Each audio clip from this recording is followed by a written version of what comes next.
In the past, the moon has not yet ascended to the position of heavenly power with its condensed light.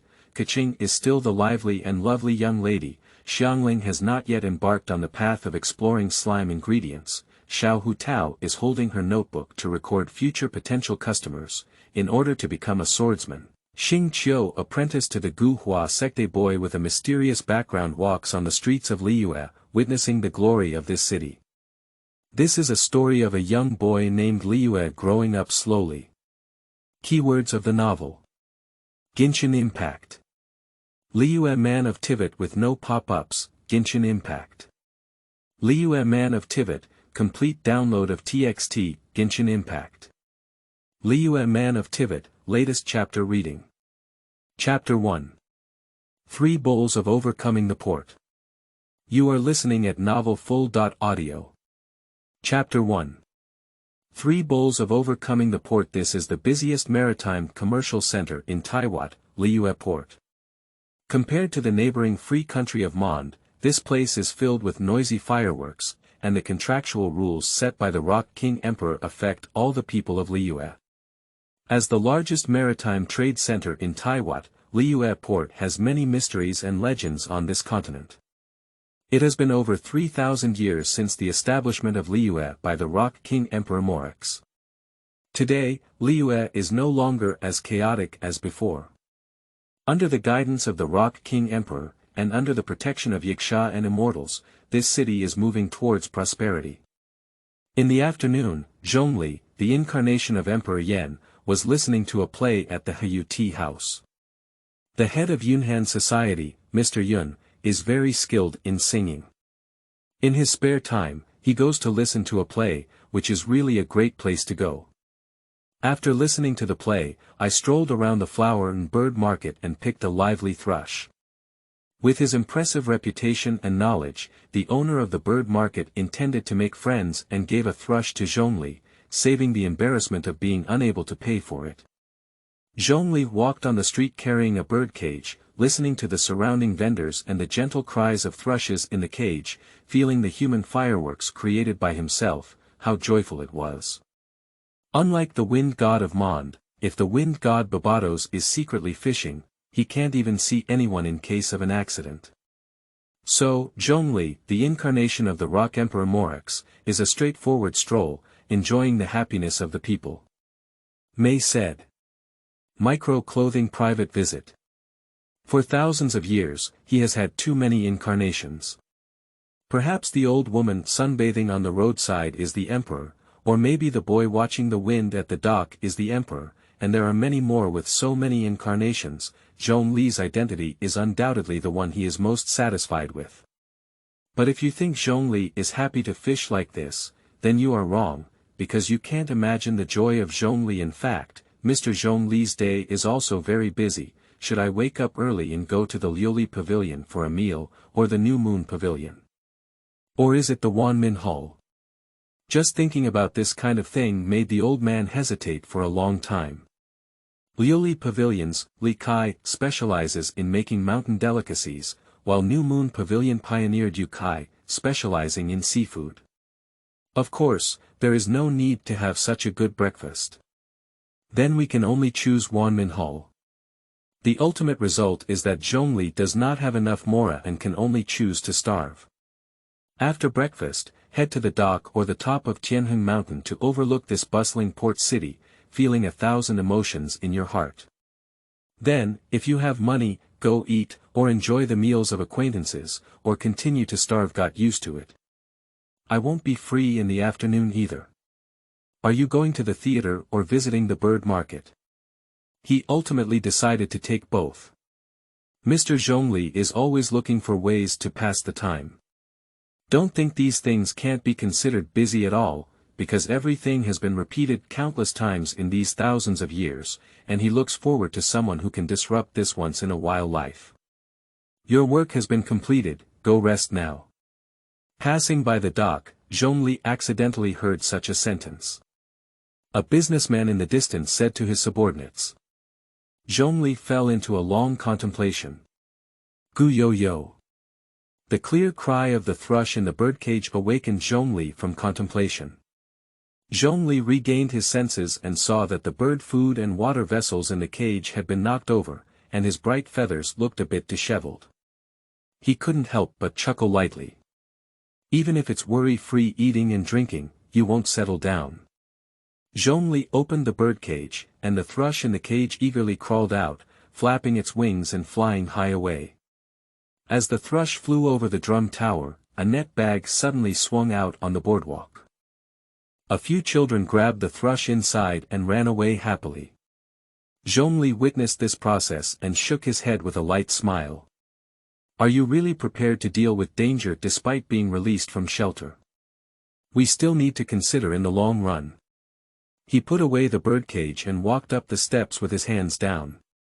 I heard that a new storyteller has arrived at 3 Bowls in Hong Kong. Why not go and listen to him? With this thought in mind, he finally found a place to pass the time this afternoon and walked slowly towards 3 Bowls but no harbor. 3 Bowls but Hong Kong is an old tea garden owned by Liyue. Unlike the Xiao Tea House, which specializes in discussing the love and hatred of heroes, here we talk more about old jokes from the past, mostly based on historical stories. Therefore, compared to Xiao Tea House, which targets youth groups, most of the people sitting in 3 Bowls but Hong Kong are old people listening to books. Most of the young people in Liyue go to Xiao Tea House. In addition to storytelling, the famous opera troupe Yunhan Society also performs there, which also attracts many people. As long as the sign is posted to show when to open a book and perform, it is bound to be overcrowded and difficult to obtain a ticket. As usual, Zhongli will still go over there to listen to the play tonight. However, I heard that a new storyteller has arrived at 3 Bowls but no port, who specializes in reading books about emperors. Today, I'm here to join in the fun. Upon arriving at 3 Bowls but no harbor, Zhongli felt slightly surprised as there were too many people. He didn't rush to sit down, he first listened from a distance. On the stage, a middle-aged man in a coat was speaking fluently. The seats in the tea house are all placed outside the street, and the cries of pedestrians and nearby vendors are constantly heard on the road. The storyteller shook his folding fan, with a deep voice and a genuine expression. The words were in his ears, without any corruption. Even standing at the back, he felt as clear as standing in front of the stage, demonstrating his exceptional skills. Speaking of which, with a loud bang, the earth split in half in an instant. The people on top couldn't stand steady at all. The leading miner looked down.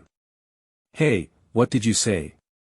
The middle-aged storyteller deliberately paused, shook the folding fan, and a broken sentence hooked the hearts of those below. What's wrong?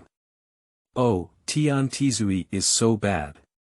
If you dare to say, break it down next time, I will fly a teapot up. Speak up. What did you see? The people below were shouting one after another. Zhongli nodded secretly and touched his chin, feeling that the story sounded familiar. He then bypassed the people around him, found an empty seat in the front, sat down, ordered a pot of tea, and listened carefully. This person has good storytelling skills, but please sit down and listen quietly.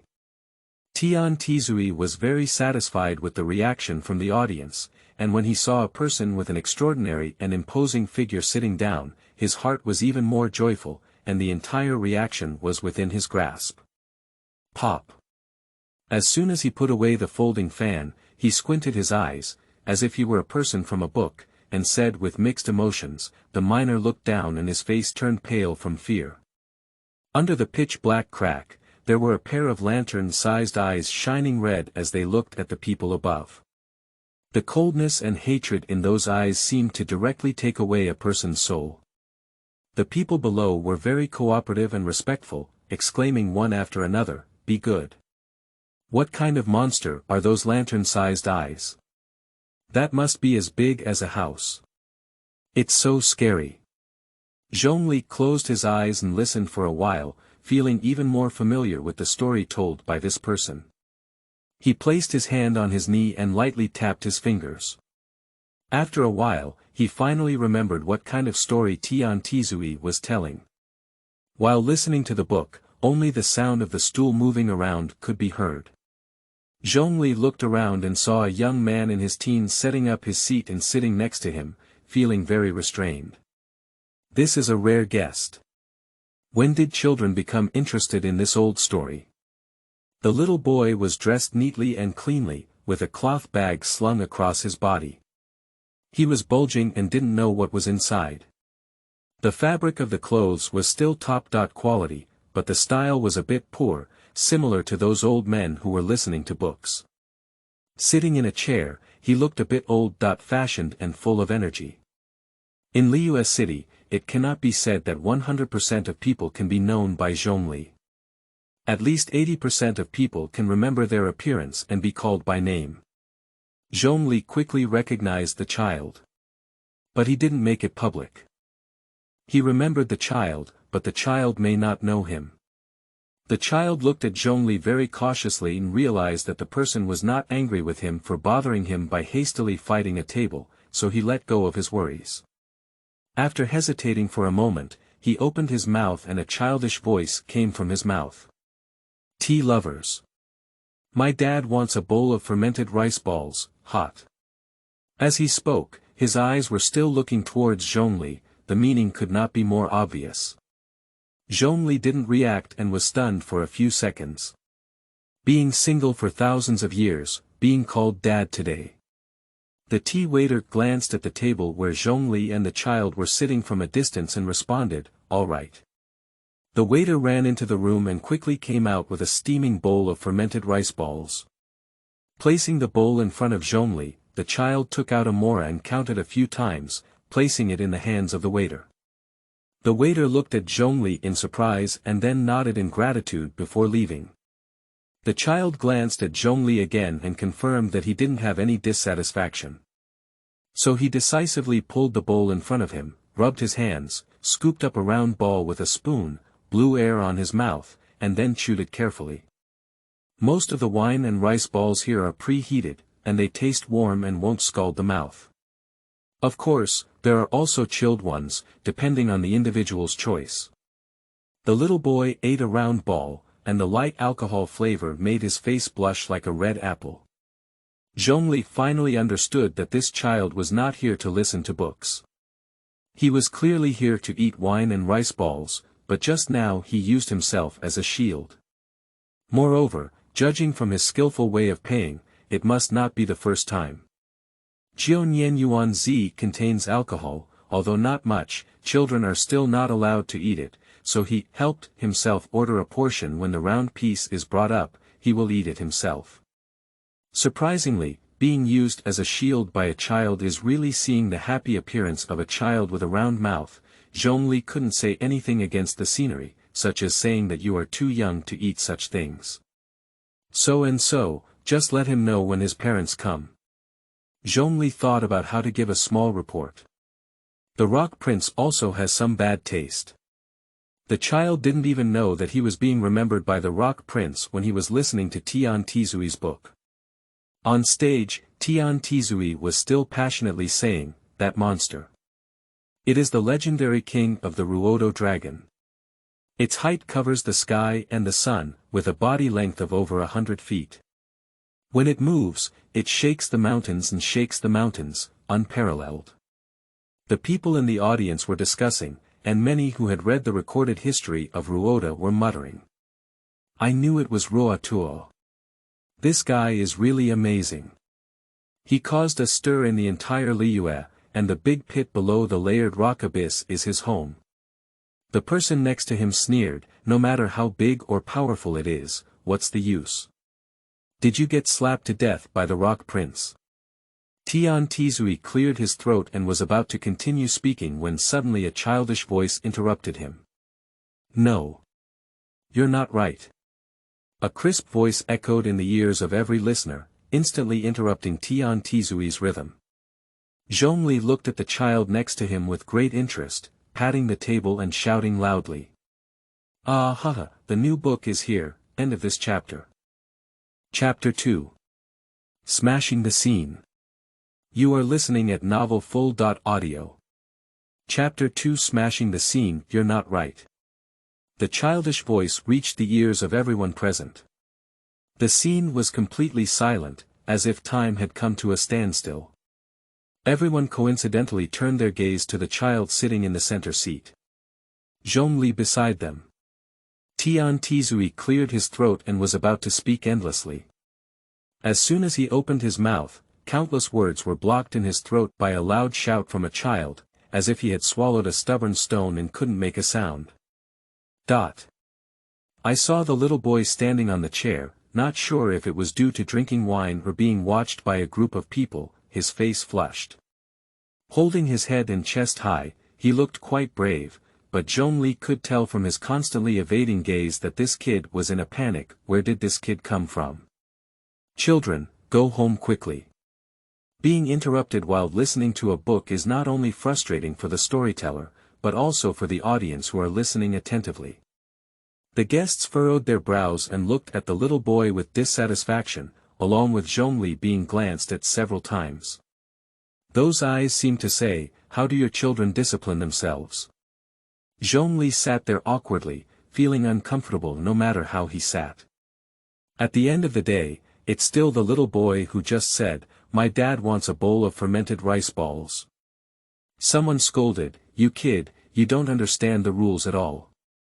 Do you mean you don't know how to listen to books and not get into trouble?"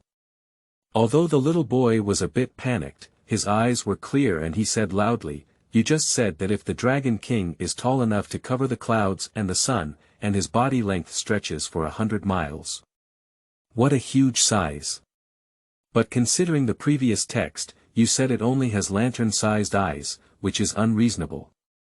Tian Tizui was momentarily speechless and suddenly felt uncomfortable. This stinky kid. After listening to the little boy's questioning, the people around couldn't help but imagine this description in their hearts. The giant beast that blocks the sky and the sun has only 2 lantern-sized eyes. Although the lantern is very large, it is too strange to be placed on a person of this level. Roa Tua with squinting eyes, what kind of young master? It was hard for the guests not to agree with the boy's words, so they said in a loud voice. Tian Tizui, the little boy is right. Although you always want to add fuel to your stories, this kind of thing is too absurd. A mountain as big as Ruatao has 2 lanterns hanging on his head. Isn't this 2 meatballs on the 8 immortals table?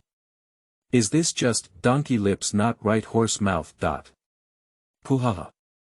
Ha ha ha, I can't hold my tension anymore. There was a burst of laughter around. Ruatua. Squint your eyes. Zhongli's face was strange, and a faint smile appeared in her heart. Tian Tizui, in a cold sweat, looked at the audience who were laughing and couldn't help shaking the fan. He used to describe things casually and gradually, and when he said it later, no one would pay attention to what he said earlier, let alone find fault with it.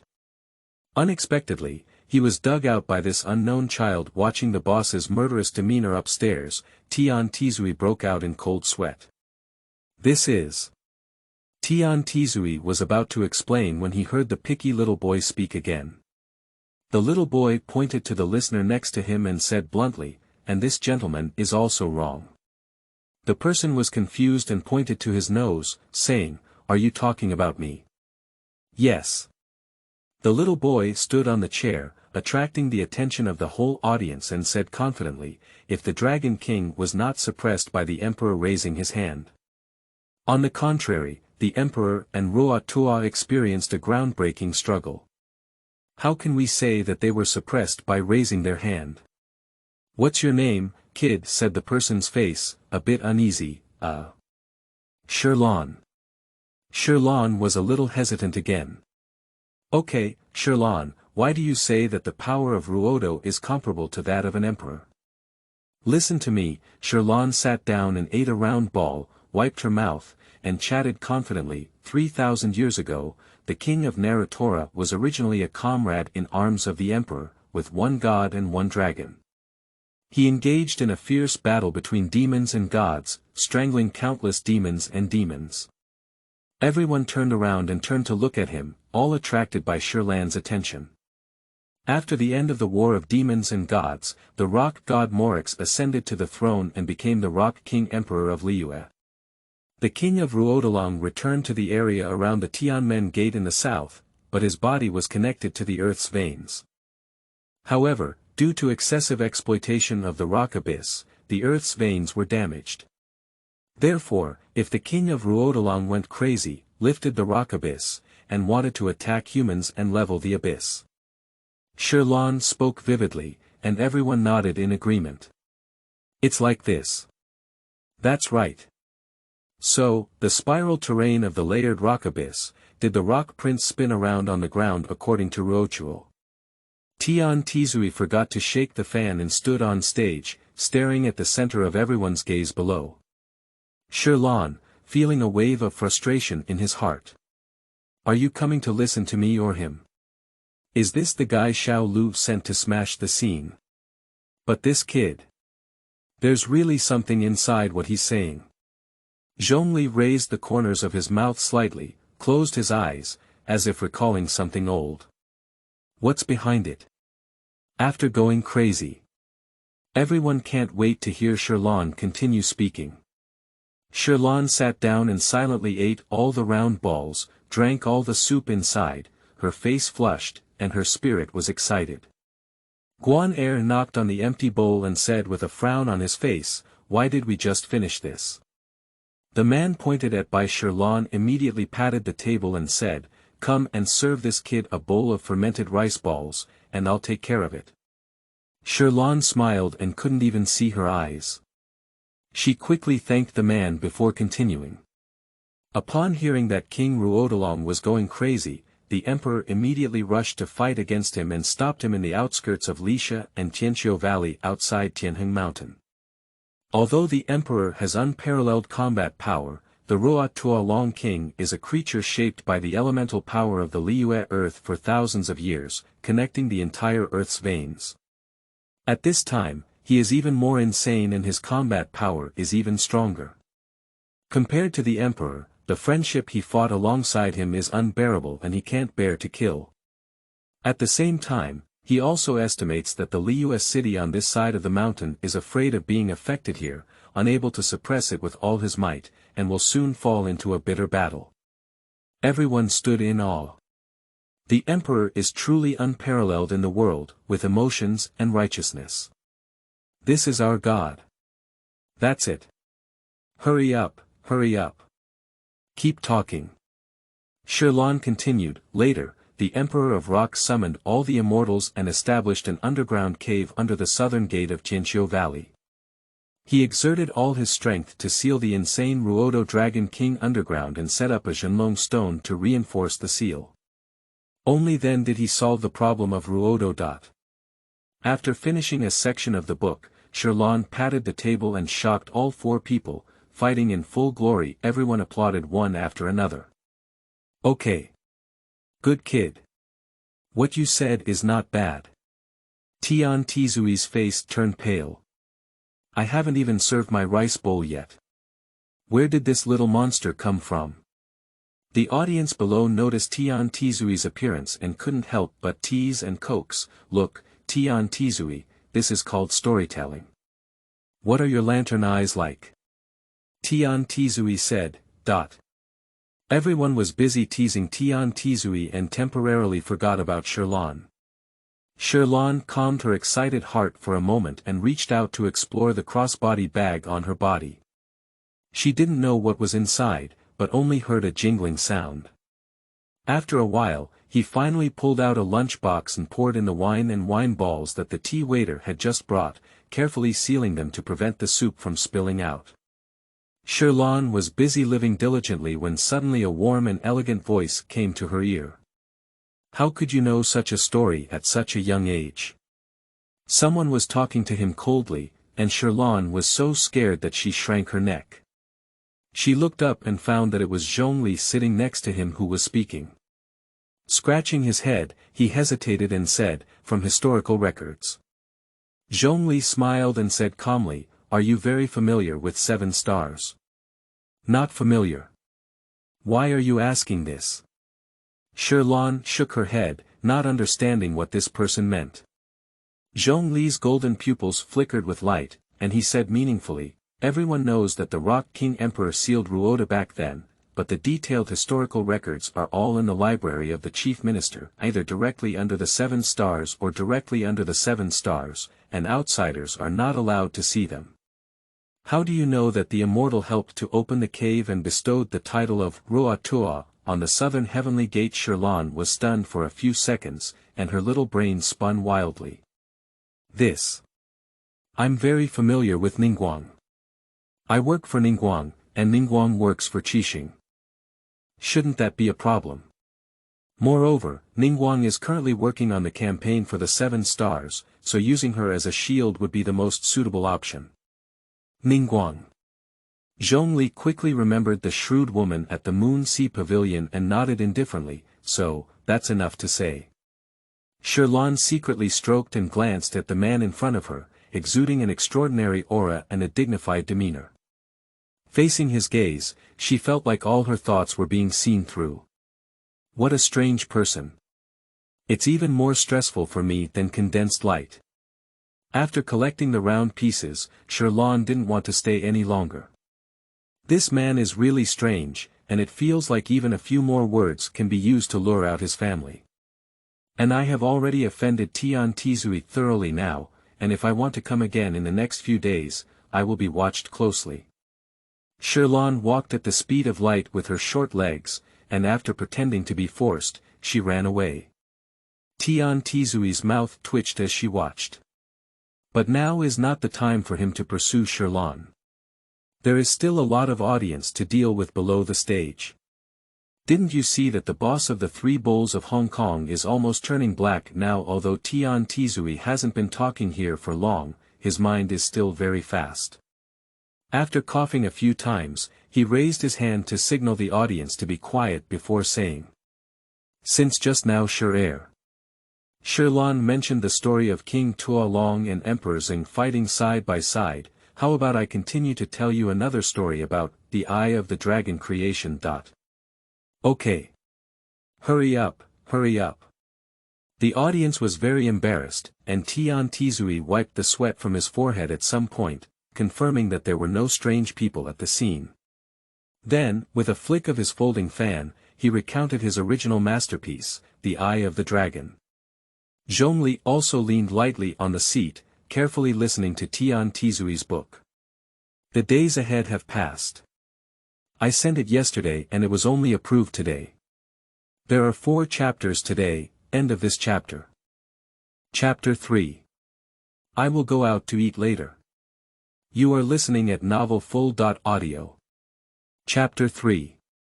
I will go out to eat later. Coming out of San Juan Dangang, seeing that it was getting late, Shirlan had to hurry home to cook for her father as it was already past 5 o'clock. As he walked, he remembered the conversation he had with Zhongli just now. That person's extraordinary appearance, calm and confident, put a lot of pressure on him. Although the conversation may be pleasant, the questions asked are crucial. Regarding the battle between Ruoda Tua and the Emperor, Shirlan said that the statement he saw from the library was naturally false. Shirlan didn't know why she had so many messy memories, but she only knew about Ruoda Tua. Apart from Ruoda Tua, there were many other memories. He has no intention of telling anyone about this secret for the time being.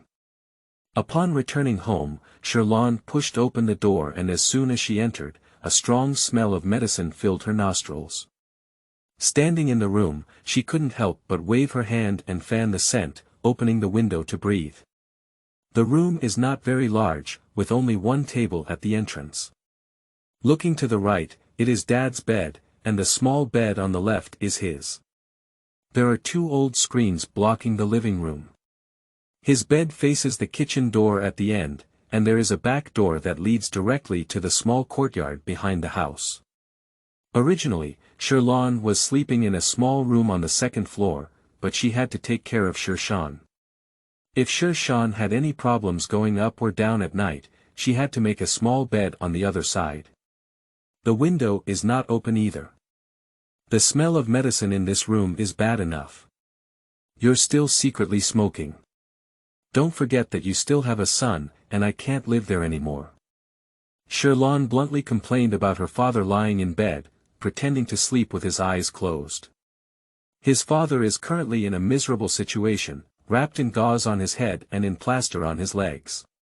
He is suspended by the cloth straps hanging from the beams, looking miserable. Upon hearing this, Dad opened one eye and caught a glimpse of Xiaolin. He snorted, "I'm injured and can't move. Can't you forgive me?" Xiaolin twirled the scattered tobacco on the table and said angrily, "You can get up, but the cigarette leaves can't open the window, right?" Xiaolin trembled with anger and said, "Look, this is what people say. I don't know if I feel sorry for your father. I've only fallen a few days now, so you're talking to me like this. I can't even think about what to do to me in a few days. So who rolled your cigarette?" Xiaolin fell silent for a moment, humming silently. The father and son fell into a moment of silence again. Xiaolin, at the age of 13, is a little kid who lives on the street of Eating Tiger Rock in Liyue port. If you still don't know where his home is, you can say it like this. Living next to Wanmin Hall, there is a Suernyang who sells miscellaneous goods at a stall between the two families. Hearing this, you will suddenly realize. Xiaolin grew up in Liyue since childhood. Apart from going up the mountain with her father to pick herbs, she has hardly traveled far away. The farthest place is to go to Gili Plain to touch fish, shrimp, river clams, or go to the outskirts of Liyue to catch fish and hunt. Life is very comfortable. There is only one father at home who takes care of him when he grows up, and no one else. Xiaolin is a child picked up by his father from outside. Who are his biological parents? He doesn't know, and neither does Dad. Xiaolin's father's name is Xiaoshan, an ordinary Liyue person. His wife left early and was alone without any children. Later, he picked up an orphan and named him Xiaolin. Now, nearly 100 people can be considered to have family support. In his early years, Xiaoshan was mining in the layered rock abyss. Later, after a cave collapse, he was trapped for half a month. Although their team of miners were eventually rescued, that encounter left him with a psychological shadow. What should Xiaolin do if he left his life underground? In the past, I used to be carefree when I entered the house with a lamp and went out alone. Now that I have Xiaolin to take care of, I have more concerns and can no longer work hard to make money. After thinking about it, I decided to quit the mining team and rely on my own experience to go up the mountain to collect medicine. Xiaoshan is very familiar with the terrain in the outskirts of Liyue, and the quality of the herbs he collects is also very good. Every time he comes back from the mountain, he can earn some good income, which is enough for everyone to live. However, people may stumble and horses may have disorderly hooves. Although they left the rock abyss due to too much danger, picking herbs is not foolproof. A few days ago, Xiaoshan went up the mountain in the rain to pick glass bags and accidentally slipped off the foot of the mountain, breaking his leg. Even if it was a white magic move, it is still unclear how long he will be lying down with this serious injury that causes muscle and bone damage. Xiaolin stood by the bedside examining the injuries on Xiaoshan. Foreheads, arms, and some abrasions. Fortunately, the recovery is quite good. Xiaolin finally let go and continued to complain, "If you don't go, you won't listen. How many moles can the glass bag sell? What will I do if you can't come back?" Xiaoshan's nose soured and he pretended to wipe his tears. "That's really good." Dad was very moved. That good son must be able to help Dad roll a cigarette, right? Xiaolin. With a light sigh, Xiaolin picked up the cigarette gun from Xiaoshan from the head of the bed, knocked out the ash inside, threw it into the trash can, and then took out a lunchbox. Inside were 3 bowls of wine and rice balls that could not be obtained from Hong Kong. "Eat some first. I'll cook some rice porridge for you later." Xiaoshan smelled the faint taste of alcohol in the wine balls, and his eyes suddenly lit up. A dying man sat up in shock, picked up his lunchbox, and sniffed. Just as he was about to eat, something suddenly came to his mind. "You haven't eaten yet, have you?" Shirlan smiled and said, "Don't worry, you'll have plenty to eat." Seeing that Shirlan didn't look like she was lying, Shirshan just started to speak. He gulped down the soup base and slowly ate the round rice balls, then let out a satisfied hiccup. Then he lay down weakly and snorted, "After all, it's not real wine. It's only to the point of satisfying one's craving, and it's not really satisfying." Shirlan, who was smoking a cigarette, angrily patted the table and said, "If you still want to drink, don't you think you still have a few legs to struggle with? Let me tell you, I've dug out all the wine in your yard and sold it. If you steal it, don't think about it." "Ah." Shirshan suddenly looked dumbfounded. "Are you still my son?" Shirlan too didn't respond and said, "I've already given you a lot of face without selling your tobacco. Baizhu has been instructed not to touch tobacco or alcohol, and not to touch spiciness. Look, how many of you haven't touched?" "Ah, that's okay, sell it well. I just managed to get through this period of time." Shirshan pulled up the blanket and pretended to hum, feeling pain here and there, shouting that he needed 2 sips of wine to cure it. "You'll feel better long ago if you smoke less. Not smoking is the only way to feel uncomfortable." Shirlan let out a light sigh. It was really too difficult to stand with such a worried father. To put it bluntly, the wine was not sold. It was a treasure of Shirshan, but it was kept in the yard to prevent him from craving. Taking advantage of her absence, Shirlan had no choice but to hide them all in a different place. She said that selling it only temporarily stopped him from wanting to steal the wine. As for smoke, he couldn't hide it even if he wanted to. Shirshan smokes his own tobacco, with piles hidden and piles arranged. He has already cleaned up the house, but he can still smell the smell of smoke when he comes back a few times. He had no choice but to give up and let his father do it. Even if he wasn't at home, he naturally had to come up with some solutions, such as changing the raw materials. "Go ahead and smoke." After rolling up the cigarette, Shirshan eagerly took it over, lit it with a torch, and then took 2 sips. "Good son, Dad didn't hurt you in vain." Taking a puff, Shirshan pouted and looked at the cigarette gun in his hand in confusion, feeling that there was something wrong with the cigarette. "Why does it have a sweet taste?" Shirlan was busy cooking and didn't have time to talk to him. He wouldn't say he rolled up half of the dried sweet petals inside, pour water into the pot, wash some rice and pour it in together, light the stove, cover the pot, and plan to cook some rice porridge. He can also cook hot dishes, but Shirshan has not been injured for long and needs some light food, which cannot stimulate the wound. Rice porridge is the most suitable and simple. As he was cooking, he heard Shirshan shouting, "There are glass bags hanging in the yard. Remember to take them back so that you don't get caught in the rain at night. These are high-quality goods that are open in the rain. When you go back and sell them, you can directly look for Baizhu instead of Xiao Gui. The young man doesn't know the goods, and if he waits for the goods to settle the bill, I will be furious." "Got it."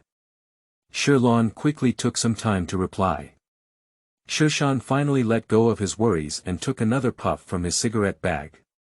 After that, his face turned strange and he thought to himself, "Why is this cigarette becoming more and more strange? Is it that my taste buds are malfunctioning?" Thinking of this, his face turned pale. He knocked out the cigarette with his smoking gun, and lay down honestly doubting life. Shirlan didn't even know that adding sweet flowers inside scared Shirshan enough, so she did her own thing. After adding fire to the stove, I went to the yard to collect glass bags and continued chopping firewood. Chopping firewood is a difficult task for ordinary children, but for Shirlan, it is a very easy task. His strength far exceeds that of his peers, and he even has more strength than ordinary adults.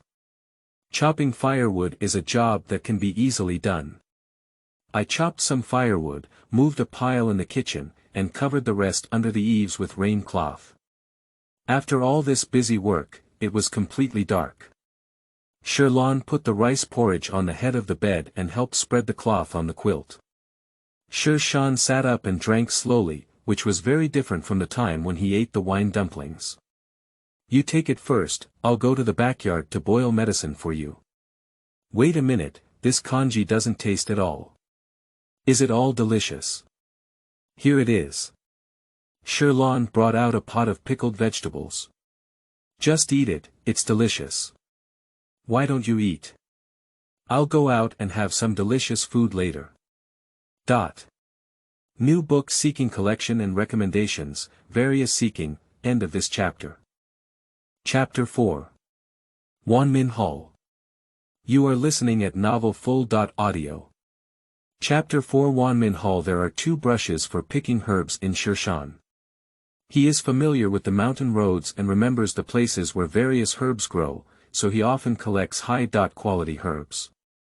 He is a 5-star high-quality merchant of the bubulu in the Liyue Old Medical Clinic. For example, this time, he was well aware that rainy days were the easiest time for glass bags to grow and grow. Despite Shirlan's advice, he had to go up the mountain. In the end, the old horse stumbled and broke its leg. Even if the skilled Baizhu from Bulu made a move, he couldn't help but lie down for several months.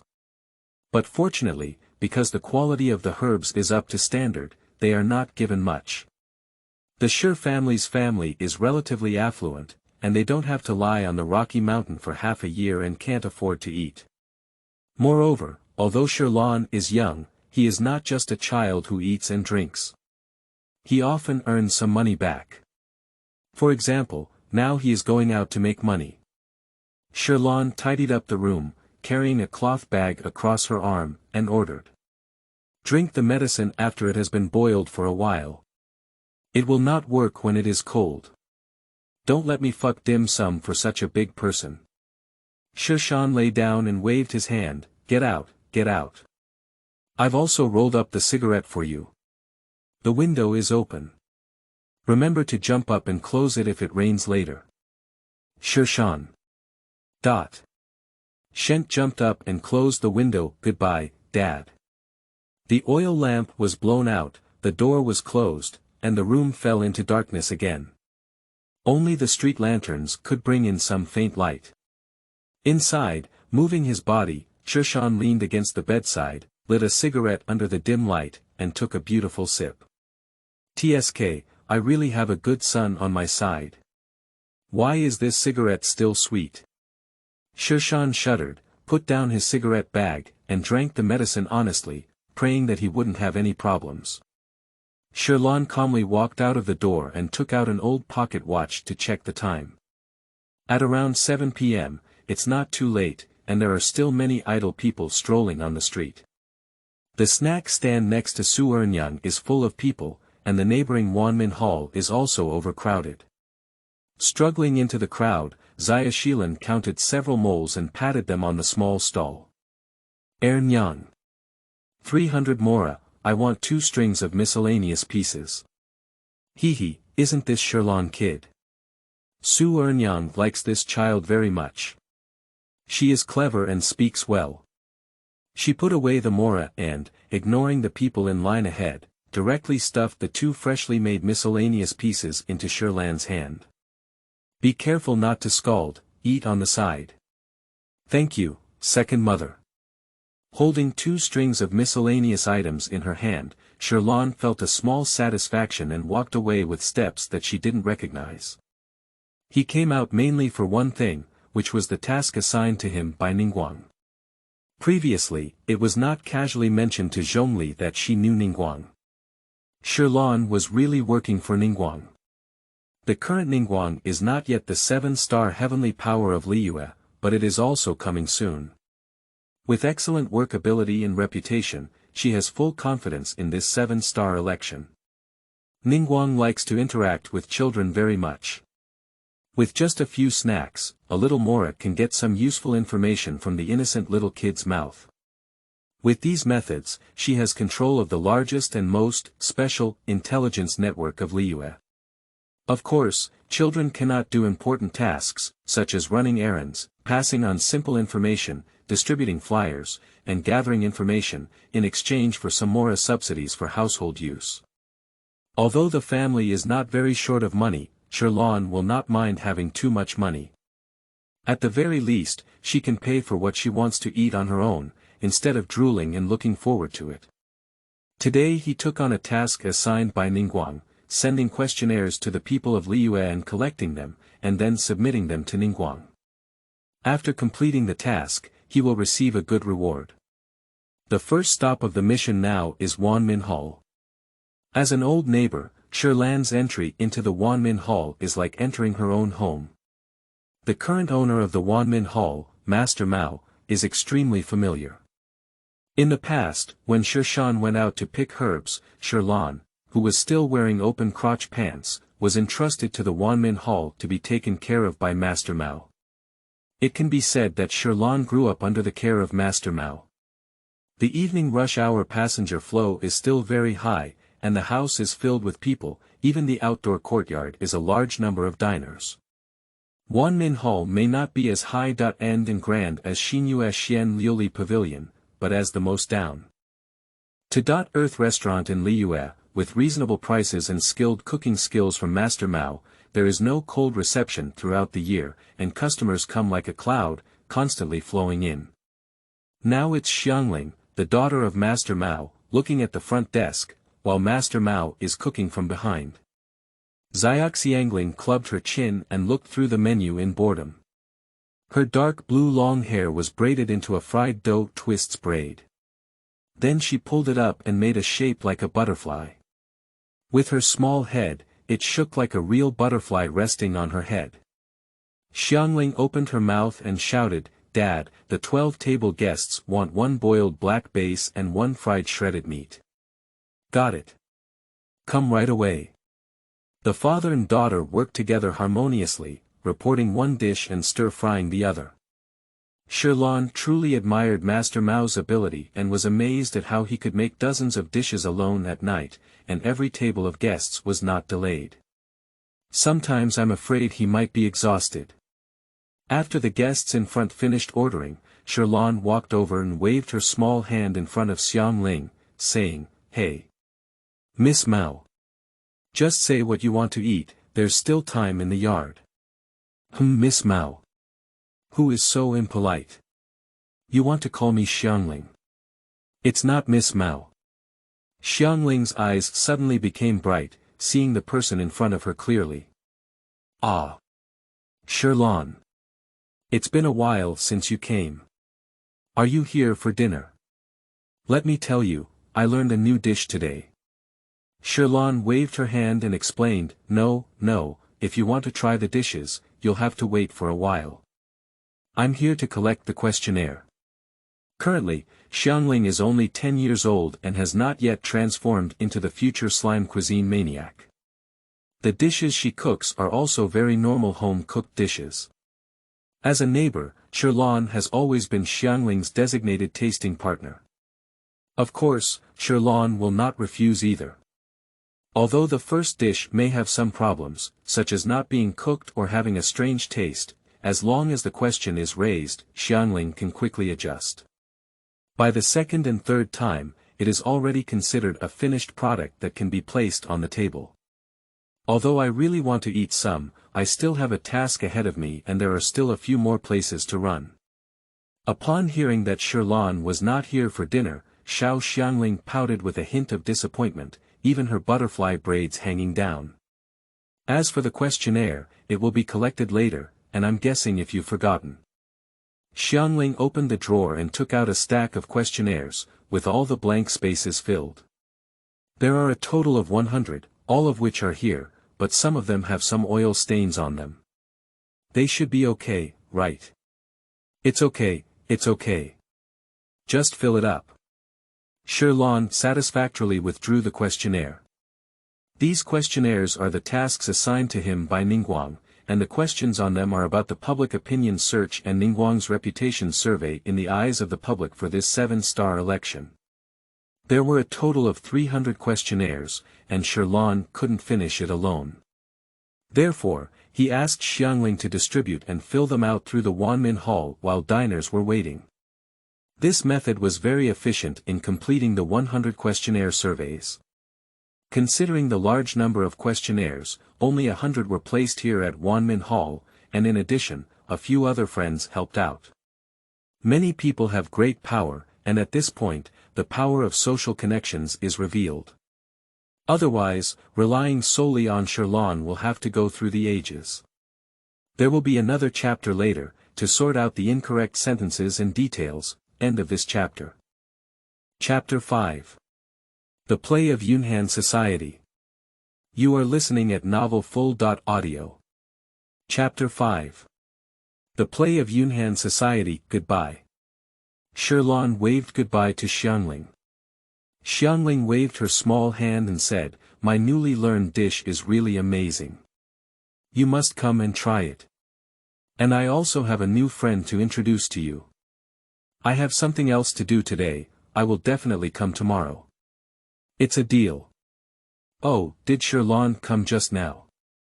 Master Mao hurriedly came out of the kitchen with a large and small plate of vegetables, greeting his daughter and the little figure outside the door. "Yes, he's helping Ningguang distribute questionnaires and the like." "Have you left?" "Let's go." Master Mao let out a long sigh and said, "It's a pity." Sherlon also grew up as he watched. This young man was born clever and had great strength. In his eyes, he was a natural expert in wielding pots and spoons. Master Mao intended to take him as an apprentice to teach Sherlon how to cook, but unfortunately, the young man seemed to have little interest in cooking, which made him sigh with regret. Although Xiangling has outstanding talent in cooking, she is still a daughter and cannot handle the big pot. After Wanmin, she will have to hand it over to her. If she doesn't take on an apprentice first, her daughter's family will definitely not have the physical strength to withstand the booming business of Wanmin. Of course, these are all current thoughts. In the future, Xiangling will receive the divine eye and be blessed with elemental power. One person can directly stir 2 pots, making Master Mao exclaim that I am old. But these are all part of the story. Anyway, now whenever Sherlon visits the Wanmin Hall, Master Mao always lingers around him without leaving a trace, muttering that his cooking skills may leave no one to follow him. With his acting skills that are truly convincing, he tricks Sherlon into cooking. Sherlon doesn't mind learning some home-cooked dishes for daily use, but it's really unbearable to have him squat obediently in the kitchen, staring at pots, pans, chopping boards, and knives every day. Xiangling advised, "Dad, if you want to drag him down to the kitchen again, don't force him if he doesn't want to. You don't understand. That kid was able to carry a whole pig alone a few years ago, young but full of strength." Master Mao's eyes were full of admiration. He was born just to shake a spoon. If you have a lot of strength, use it to shake the spoon. Xiangling had no choice but to help her forehead, but there was nothing she could do. She knew the reason why her father was so anxious was because she was a girl and didn't have the ability to support the entire Wanmin Hall alone like her father in the future. Therefore, she was eager to find a suitable disciple who could also become the head chef of Wanmin Hall when she grew up, to share the pressure for herself. But Sherlon knew very well and immediately said, "Dad, Sherlon is a small financial fanatic. If you give him some benefits, maybe he will be willing to learn." Master Mao hesitated for a moment while holding the vegetable plate, but didn't turn around. He then blew his beard and glared, "If I teach him skills, I'll still give him benefits. What does that sound like? Then there's nothing we can do. You'd better change someone else. There's always a way. When I come back, I'll discuss with Lao Shi too. If the kid doesn't want to learn, I'll go directly to his parents." Is it difficult for him to confront his father? Master Mao felt happy as he found a breakthrough. Sigh. Xiangling rubbed her chin and murmured softly, "It's really not certain. Xingqiu Tea House, the most famous tea house in Liyue City, is located on the 3rd floor of Golu District. Unlike the Three Bowls but not in Hong Kong where wine and storytelling are sold, it is mostly an elegant destination.